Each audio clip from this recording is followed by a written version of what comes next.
제가 지난 화요일 날 시편 20편 다윗의 전쟁 출정시를 강의하면서 제 스스로 큰 은혜를 받았어요. 시작하지 않았으면 몰라도 시작했으면 전쟁을 하면 반드시 승리해야 된다. 그래서 저도 제가 여기 설교자로 와가지고 다음 목사님 올 때까지 이 사역을 맡았는데 적당히 해서는 안 되겠다. 매일 매 순간 부흥해하는 심정으로 해야 되겠다. 할렐루야. 그런 심정으로 이제 올라왔습니다.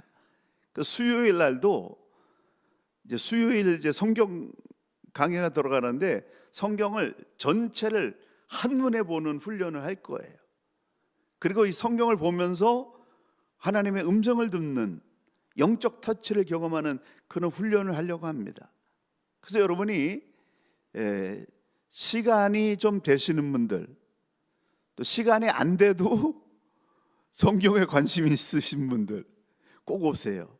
함께 훈련해서 좋은 그런 은혜 나누는 그런 시간이 되시기를 소망해 봅니다. 몇 분이 더 오실까 상당히 기대가 됩니다. 아무튼 수요일 날 기대합니다. 네, 끄떡끄떡 해주신 분들 감사합니다. 좋은 결과가 있을 것 같아요. 이 성경은 우리가 잘 아는 대로 창세기 1장부터 요한계시록 22장, 요한계시록 몇 장이요? 22장으로 끝납니다. 근데 이 요한계시록 22장의 결론은 뭐냐면 예수님 다시 오신다. 그 예수님 다시 오시기 직전에 21장 오늘 본문에서 성경의 결론은 뭐냐면 하나님께서 우리에게 새 하늘과 새 땅을 주신다는 거예요. 새 역사를 주신다는 거예요. 그런데요, 교회사적으로 보게 되면은 새 하늘과 새 땅이 이 땅에 부분적으로 임하는 역사가 일어났습니다. 예를 든다면 출애굽 사건이 그 순간이었고 사도행전 2장 교회가 탄생했던 그 순간이 하나님 나라가 임하는 순간이었어요. 예수 십자가 보혈로 세워진 교회는 우리가 최후에 얻게 될 하나님 나라를 미리 맛볼 수 있는 곳입니다. 그래서 교회 생활 잘하게 되면 하늘문이 열리는 경험이 일어나는 거예요. 하나님이 임재하시는 그런 경험을 한다라고 하는 겁니다. 그럼 어떻게 해야 우리가 교회 안에 흐르고 있는 하나님 나라를 경험할 수 있을까? 첫 번째는 창조에 대한 그런 이해가 필요합니다. 창조는 태초에 하나님이 천지를 창조하시니라 그걸로 끝나지 않았어요. 그 태초에 창조가 일어났고 현재에도 창조하고 계시고 미래에도 하나님께서 창조를 이어가십니다. 창조는 태초에 끝난 것이 아니라 지금도 창조가 진행되고 있고 마지막 날에 완전한 창조가 일어난다라는 것이 성경의 말씀입니다. 그래서 창조에 대한 정확한 이해가 필요합니다. 히브리어로 창조는 바라, 아사, 야차르, 바나라는 단어가 사용되고 있습니다. 이야, 우리 다타 하시는 분들 기가 막히시네요. 제가 그 히브리어를 써드리고 싶었는데 이게 없어가지고 못 보냈거든요. 근데 그걸 찾아서 또 쓰시네요. 참 마음에 꼭 듭니다. 이 바라는 아무것도 없는 무의 상태에서 새로운 뭔가를 창조하는 절대적인 창조, 이게 바라 창조예요. 아사는 이미 있는 재료를 가지고 지금까지 없었던 새로운 것을 만드는 행위, 영어로 얘기하면 make. 야차르는 이미 있는 재료를 가지고 새롭고 완벽한 형태를 만들어내는 기술. 예를 들자면 토기장이가 흙으로 그릇을 만들어내는 행위, 폼을 말합니다. 바나는 이미 있는 재료를 가지고 어떤 형태를 만드는 과정을 강조하는 창조. 예를 든다면 돌을 사용해서 성벽을 쌓는 행위, 빌드하는 행위가 바로 바나 창조입니다. 하나님께서는 없는 것에서 있게 하시고, 또한 있는 것을 가지고 새로운 것을 계속 창조하신다. 지금도 창조하신다. 하늘을 봐라. 하루 한 시간이라도 같은 하늘이 있습니까? 새 역사를 계속 이루는 하나님이에요. 이 바라 창조는 하나님만 하실 수 있는 절대 창조이지만, 아사 야차라 바나는 하나님뿐만 아니라 사람도 할 수 있는 그런 행위지요.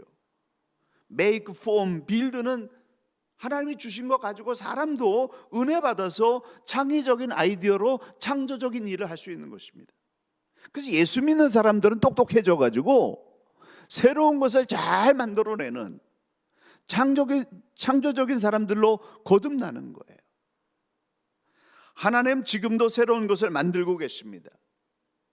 성경의 인물들을 보게 되면은 이 하나님의 창조의 능력을 받아서 새 역사들을 만들어낸 거예요.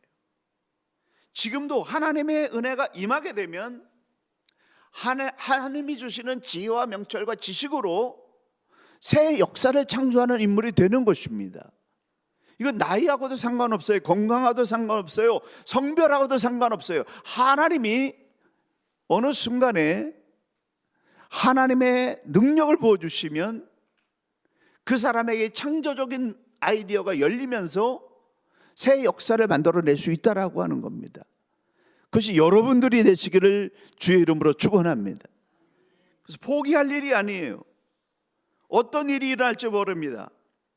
만물을 새롭게 하시는 하나님의 창조 세계로 들어가게 되면 이전에 맛보지 못했던 놀라운 경험을 하게 된다는 거죠. 이걸 종교적인 엑스타시라고 합니다. 이 엑스타시는 나의 밖에 선다 라는 그리스 말에서 온 황홀경이라는 뜻이에요. 만물을 새롭게 하신 하나님의 능력을 경험하게 되면 내가 간 곳이 어디 가고 하나님의 은혜가 나를 덮는 이 영적인 황홀경에 빠지게 되는 것입니다. 만물을 새롭게 하시는 하나님의 이 창조의 축복이 사도행전 2장에서 정점을 이루었습니다. 예수님께서 십자가에서 돌아가시고 하늘문이 열리고 성령이 임하면서 교회가 세워졌는데, 이 교회가 세워지면서 구원의 통로가 열리고 하나님의 은혜가 사람들에게 부어졌습니다. 그래서 그날 성령 받은 성도들은 새로운 언어를 말하고, 베드로가 일어나서 설교하자 3,000명이 회개를 하고, 기사와 표적이 일어나고 온 성도들이 한마음 한뜻이 되는 신비한 현상이 일어났다는 겁니다.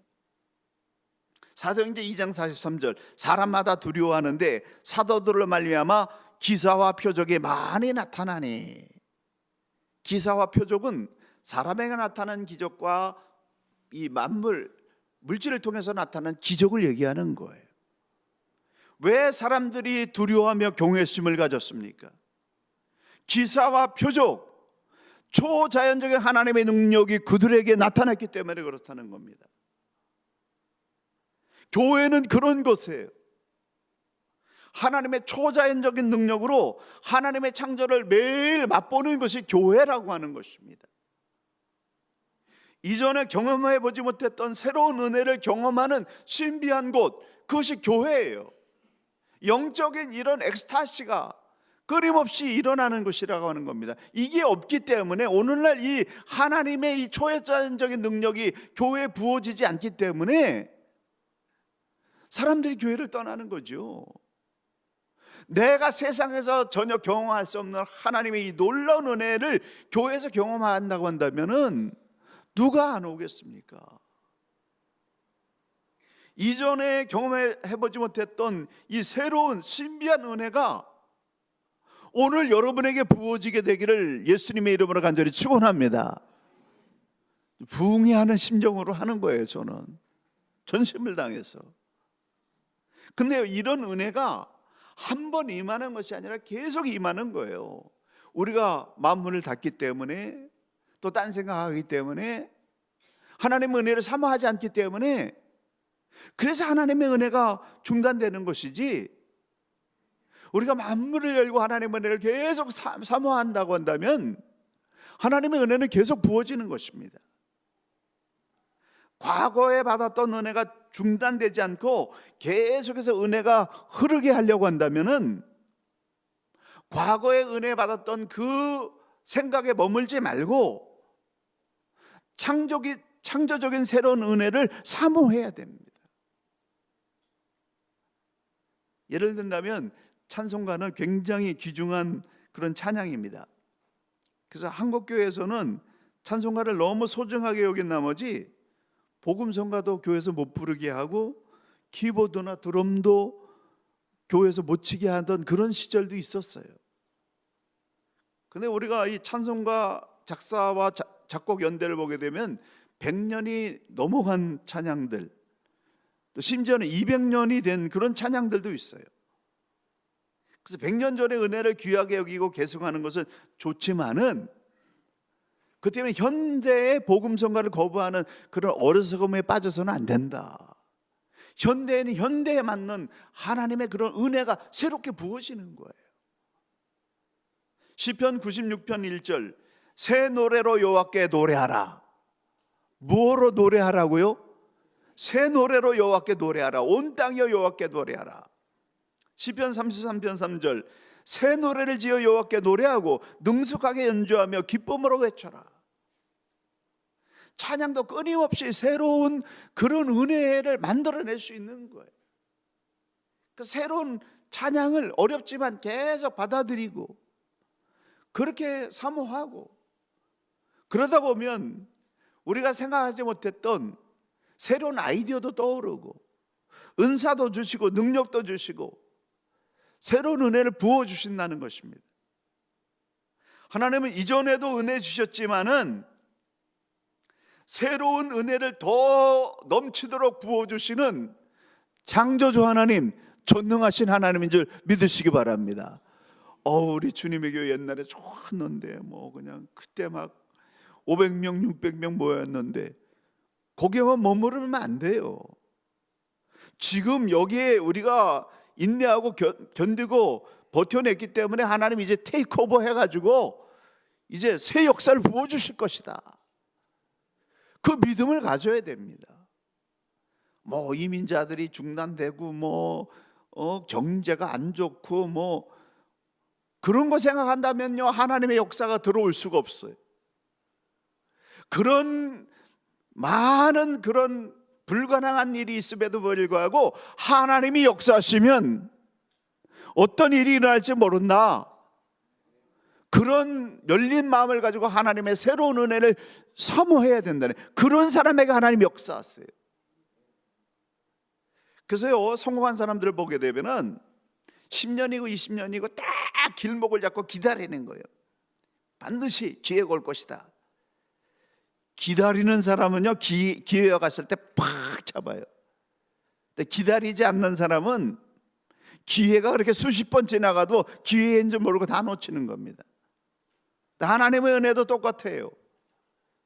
하나님이 역사하신다, 날 들어서 사용하신다, 내 삶의 차원이 달라질 것이다 라는 기대를 가지고 간절히 은혜를 사모하게 되면 하나님이 주시는 그 찬스가 보이는 거예요. 그래서 그 은혜 속으로 들어가는 거지요. 이전보다 더 큰 은혜를 주시는 이 창조적인 하나님의 은혜가 여러분 가운데 부어지기를 간절히 축원합니다. 그러면 우리가 이런 하나님의 은혜를 받으려면 어떻게 해야 되느냐? 은혜 임계점을 돌파해야 됩니다. 임계점이라고 하는 것은 저온에서 고온으로 변화되는 기점, 액체가 기체로 변화되는 마지노선을 의미합니다. 인간계에서 하나님의 세계로 넘어가는 은혜의 임계점이 있는데 그걸 돌파해야 된다는 거예요. 하나님의 은혜를 적당히 받으면 갈등이 생기고 고민이 생기고 염려가 생겨요. 그러나 초자연적으로 부어주신 하나님의 은혜를 아주 충만히 받게 되면은 모든 것이 클리어하게 보이는 거예요. 새로운 세계관이 열리는 것입니다. 이사야 11장 8절에서 9절, 젖먹는 아이가 독사의 구멍에서 장난하며 젖된 어린아이가 독사의 굴에 손을 넣을 것이라. 내 거룩한 산, 모든 곳에서 해됨도 없고 상함도 없을 것이니 이는 물이 바다 덮음같이 여호와를 아는 지식이 세상에 충만할 것임이니라. 어린아이하고 독사가 어떻게 같이 어울리면서 놀 수 있습니까? 근데 하나님 그렇게 역사하신다는 거예요.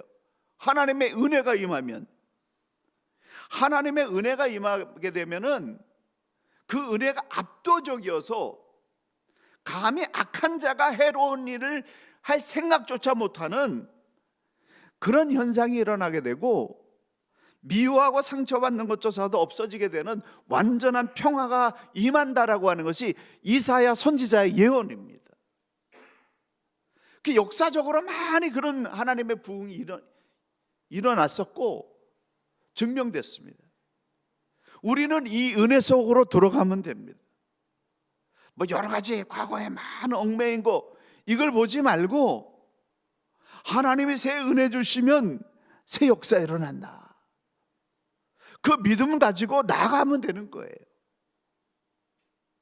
적당히 받을 때가 늘 아쉽고 서운하고 긴가민가합니다. 근데 불같은 은혜를 받게 되면은 모든 것이 다 시원하고 명쾌해지는 거예요. 장작불을 뗄 때 적당히 타게 되면은 연기만 풀풀 납니다. 그렇지만 이게 불이 붙어가지고 확 불이 일어나게 되면 젖은 나무, 생탱이 나무, 썩은 나무, 장작나무, 통당나무, 통당나무, 동나무 그냥 다 타는 거예요. 그냥 물이 99도까지 올라갈 때는 뽀글뽀글밖에 안 됩니다. 그러나 100도에 도달하는 순간에 전체를 시감아 버리는 거예요. 우리 신앙생활도 똑같습니다. 적당히 믿지 말고 완전히 믿어야 돼요. 여기까지 인도하시는 하나님 앞으로 더 큰 은혜를 주실 거라고 하는 그런 절대적인 믿음이 있어야 된다는 거예요. 지금까지 은혜 주신 하나님, 앞으로는 더 큰 은혜 주실 줄로 믿습니다라고 하는 그 믿음이 임계점을 돌파하는 거예요. 인간계에서 하나님 세계로 들어가는 것입니다. 그래서 여러분 저와 함께 선포하시길 바랍니다. 오른손 주먹을 쥐세요. 세 번 선포합니다. 더 큰 은혜 주실 줄로 믿습니다. 세 번 시작. 더 큰 은혜 주실 줄로 믿습니다. 더 큰 은혜 주실 줄로 믿습니다. 더 큰 은혜 주실 줄로 믿습니다. 이 선포가 여러분의 운명을 바꾸게 될 줄로 믿습니다. 제가 이민생활 25년째 살아보니까 안 된다고 생각하는 사람은요 25년째 안 되는 일만 찾고 다녀요. 근데 할 수 있다고 생각하는 사람은요 영주권 자격이 안 되는데도 그걸 돌파하더라고요. 할 수 있다라고 생각하는 사람은요 계속해서 배우고 익히고 또 성전에 나와서 눈물로 기도하고 임계점을 돌파하면서 각계각층에서 계산을 초월한 능력들을 발휘하는 걸 보게 됩니다. 똑같은 상황이라도 어떻게 보느냐가 삶의 퀄리티를 바꾸는 거예요. 여러분 지금 상황에서 어떤 생각을 붙잡느냐, 어떤 믿음을 붙잡느냐가 여러분의 향후 미래를 결정하게 될 것입니다. 교회라고 하나 울타리 밖으로 나와서 이민자의 삶을 본격적으로 살아보게 되니까 정말 치열합니다. 저는 우버 여기 오클랜드 올라오면 좀 돈 좀 벌 줄 알았어요. 여기가 사람도 많고 막 그래가지고. 근데 막 도로가 복잡하고 그냥 이게 지체되는 시간이 많고 그래가지고 만만치 않더라고요. 계산 착오가 일어났습니다. 그래서 때로는요 이런 일 때문에 삶이 막막하기도 하고 두렵기도 하고 앞날이 보이지 않기도 합니다. 그렇지만 그런 어두운 생각에 사로잡힌다고 한다면 아무것도 할 수 없어요. 어렵고 힘들고 두렵지만 전능하신 하나님 나를 여기까지 이끌으셨는데 그분이 책임져 주시지 않겠느냐. 하나님 책임져 주실 줄 믿습니다. 그 믿음을 붙잡으면요 염려 근심이 언제 나를 사로잡았지 싹 사라져 버리는 거예요. 그렇기 때문에 주님의 손을 꽉 붙잡고 참아내고 견뎌내고 고난의 임계점을 돌파해 버려야 됩니다. 다른 길이 있어요. 우리가 무슨 다른 특별한 게 갑자기 생길 수 있어요? 없어요. 다 똑같아요. 근데 다른 게 있다고 한다면 우리가 전능하신 하나님을 믿는 이 믿음을 끝까지 붙잡고 더 강화시키고 더 하나님 앞에 나가게 되면 하나님께서 인간계에서 하나님 차원의 역사를 부어주실 줄 믿으시기 바랍니다. 주님의 교회는 오클랜드 한인교회, 크라이스트처치 한인장로교회와 함께 뉴질랜드 교단 안에 들어있는 3대 교회예요. 자기 건물 가지고 있고 모든 기관에 살아있고 다음 세대 살리려고 애를 쓰고 있어요. 제가 지난 주간에 교육부서 이렇게 돌아봤는데 선생님들 얼마나 애쓰는지 몰라요.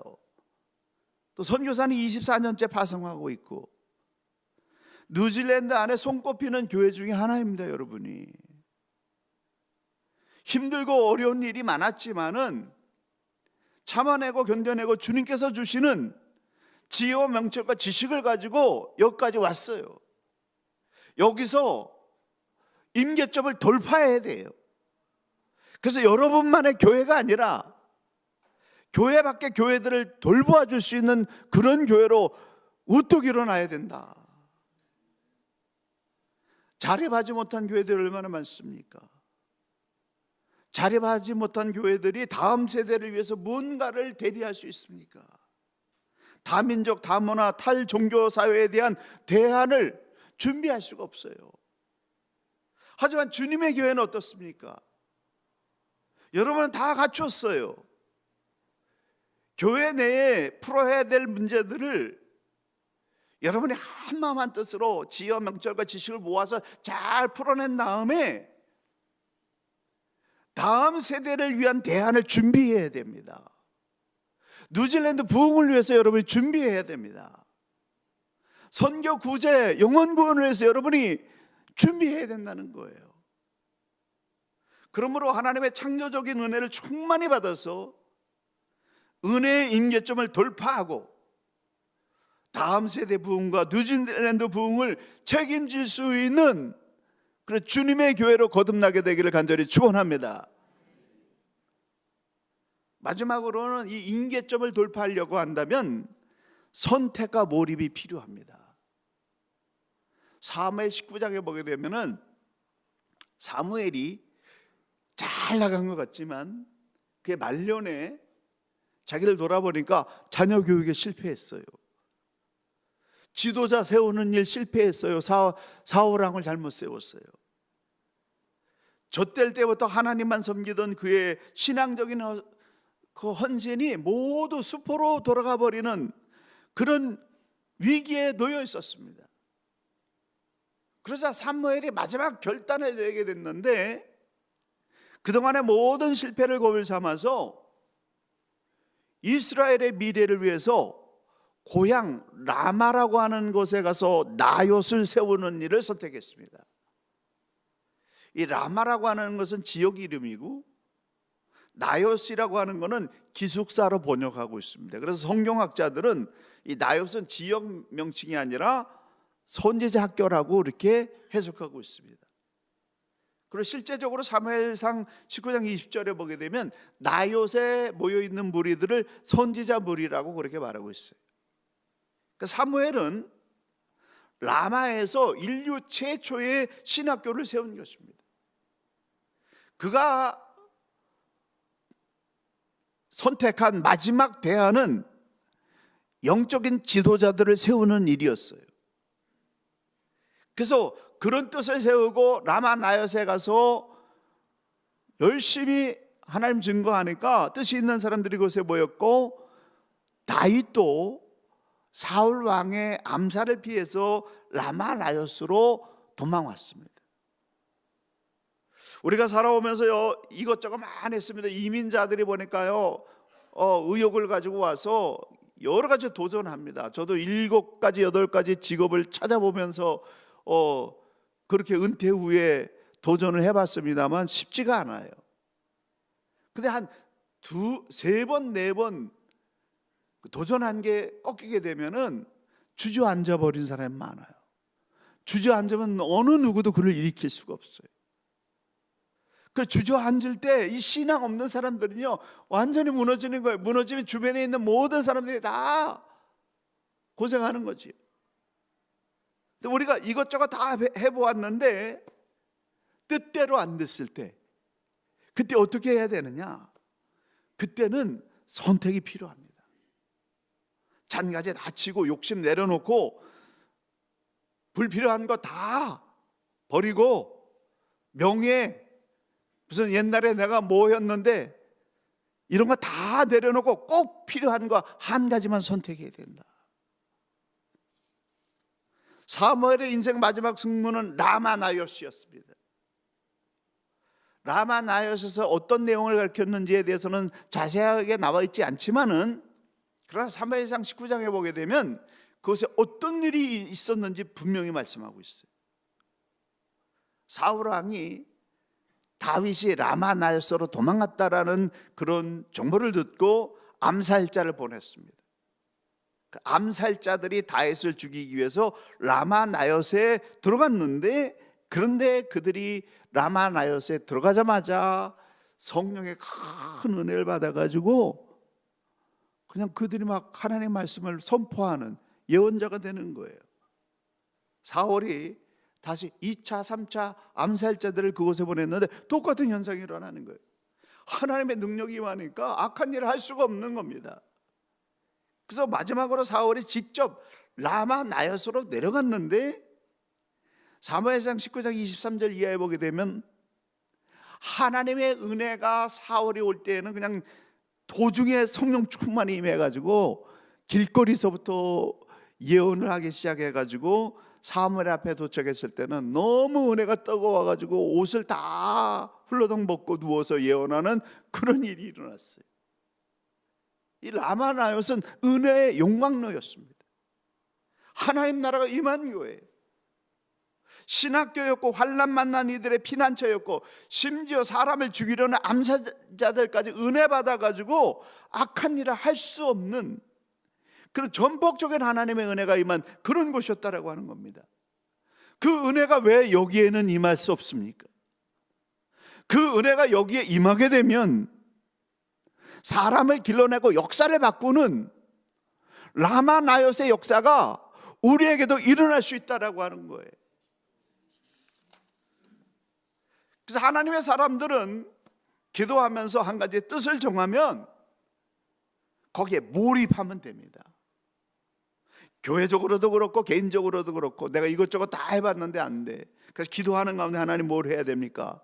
하나님이 알려주셔요. 한번 따라 하시죠. 하나님 알려주신다. 알려주십니다. 기적적으로 하나님 알려주시고 그걸 할 수 있도록 길을 열어주세요. 그래서 그걸 딱 붙잡고 거기에 몰입하면은 초자연적인 역사가 일어납니다. 주님의 교회가 선한 뜻을 정하고 이 일은 우리가 이루어야 되겠다라고 몰입하게 되면은 하나님의 초자연적인 역사가 부어지는 거예요. 태양빛이 렌즈에 모이게 되면 불을 일으키지 않습니까? 여러분이 하나님 나라를 위해서 선한 뜻을 정하고 그 일에 몰입하게 되면은 은혜의 불이 일어난다. 은혜의 불이 일어난다. 3번 시작. 은혜의 불이 일어난다. 은혜의 불이 일어난다. 은혜의 불이 일어난다. 사랑하는 성도 여러분, 바로 이곳에 하나님의 은혜의 불이 일어나서 우리의 생각을 초월하고 계산을 초월하고 우리의 능력을 초월해서 하나님이 역사하시는 그 놀라운 은혜가 충만히 부어지기를, 환난 만난 이들이 살아나고 주를 위한 일꾼들이 초토에서 일어나고 바닥을 치던 은행 잔고가 올라가고, 여기서는 아멘 하시는 분 많이 나와야 되는데 다시 하겠습니다. 바닥을 치던 은행 잔고가 올라가고 사람을 살리고 이민과 유학의 맛을 느끼고 예배마다 영적인 결박이 풀어지는 자유함을 누리고 물질적으로 영적으로 차고 넘쳐서 모을 것이 풍성한 주님의 교회 되시기를 예수님의 이름으로 간절히 축원합니다. 기도하시겠습니다. 아버지 하나님, 믿음으로 선포했습니다. 이전에 주께서 주님의 교회를 축복하셔서 놀라운 일들을 이뤘습니다. 그러나 앞으로는 더 큰 역사를 이루어 주실 줄로 믿습니다. 믿음으로 끝까지 여기 남아있는 한 사람 한 사람 하늘 문을 열어 주시옵소서. 주의 영광을 보게 하여 주시옵소서. 한 사람도 낙오되지 않고 모든 사람들이 하나님의 은혜의 세계로 들어가게 도와 주시옵소서. 예수님의 이름으로 간절히 기도 올리옵나이다.